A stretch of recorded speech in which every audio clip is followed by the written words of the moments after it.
Welcome to The Explainer. Today, we're diving into the critical, high-stakes topic of managing infectious risks after a freshwater submersion event. We'll be focusing on the evidence-based protocols for antibiotic prophylaxis and treatment in what is a true critical care challenge. So here's our game plan. We're going to start with the clinical problem itself, the disease and its complications. Then we'll get into identifying the likely pathogens, what to look for, and the role of susceptibility testing. From there, we'll cover the specific empiric antibiotic regimens for adults and kids.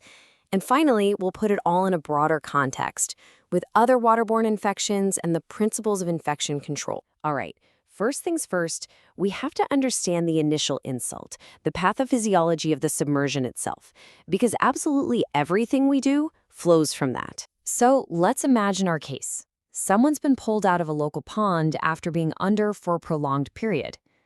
Now, obviously, the first concern is the hypoxic injury. But right behind that is the massive challenge of dealing with what they've just inhaled.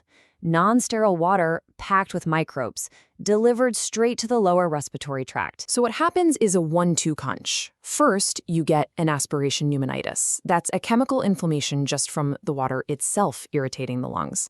But that initial injury is the perfect setup. It damages the lung tissue and creates this incredibly fertile ground for all those aspirated bacteria to set up shop and cause a secondary and often very severe bacterial pneumonia.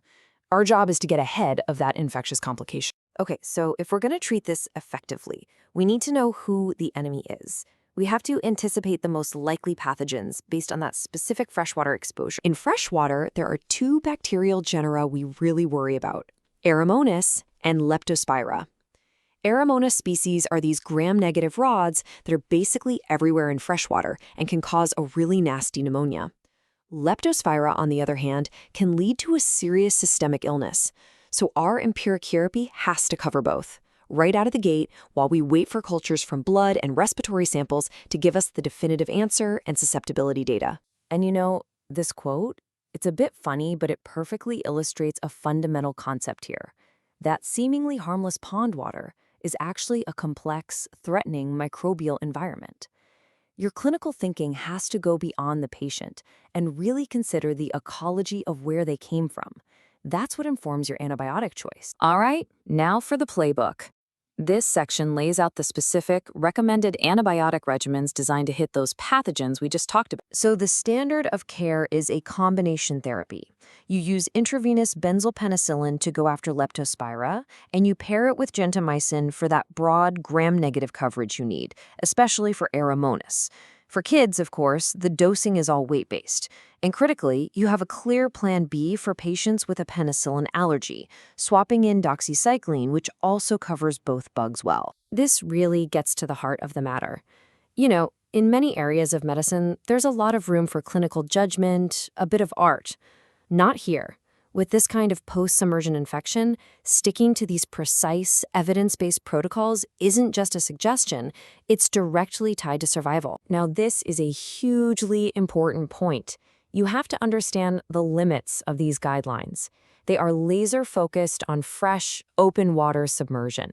If you're dealing with a patient who went under in saltwater, where you're worried about Vibrio, or even worse, sewage-contaminated water, this playbook goes out the window. That's a totally different ballgame. So to really drive home just how specific that protocol is, let's zoom out for a second and compare it to how we manage a couple of other common waterborne infections. What this table makes crystal clear is how the primary problem, the core pathophysiology, dictates your entire strategy. With our submersion patient, the priority is hitting them with antibiotics immediately to stop sepsis. But as you'll see, that's not always the case with waterborne diseases. Take cholera, for instance. Yes, antibiotics play a role, but they are absolutely secondary. The true #1 life-saving intervention is aggressive rehydration to combat those massive, life-threatening fluid losses. It's a completely different focus from our submersion case, where antibiotics are king. And it's a similar story if you look at leptospirosis in a high-risk setting, like for a sewage worker. The management strategy there isn't about treating an acute event. It's all about prevention, barriers, PPE, hygiene. It's a chronic prevention mindset, totally different from our acute post-exposure prophylaxis after a single massive inoculation like a drowning event. Okay, to wrap this all up, let's step back and look at the universal infection prevention principles that really form the foundation for all these scenarios. A lot of this comes down to basic public health and source control, right? These guidelines are all about preventing people who are actively shedding enteric pathogens from contaminating recreational water in the first place. If we can lower the microbial load at the source, we can reduce the risk of severe infection if a submersion does happen. It's the very first step. And this quote, while it's talking about hand hygiene, it hits on a larger truth. The simplest interventions often have the biggest impact.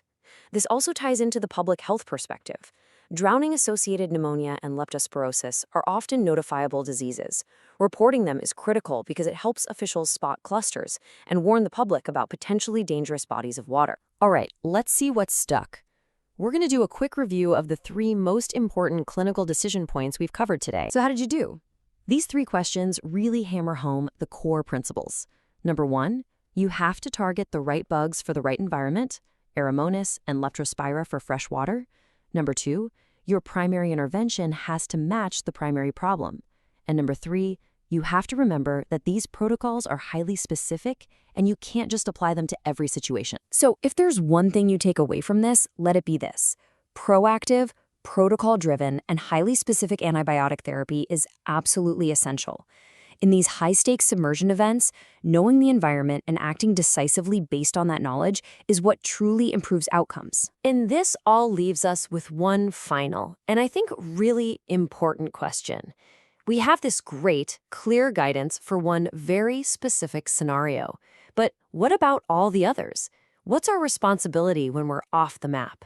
This pushes us right to the edge of what we know and highlights our duty as clinicians and researchers to observe, to document, and to build the evidence we'll need for the future.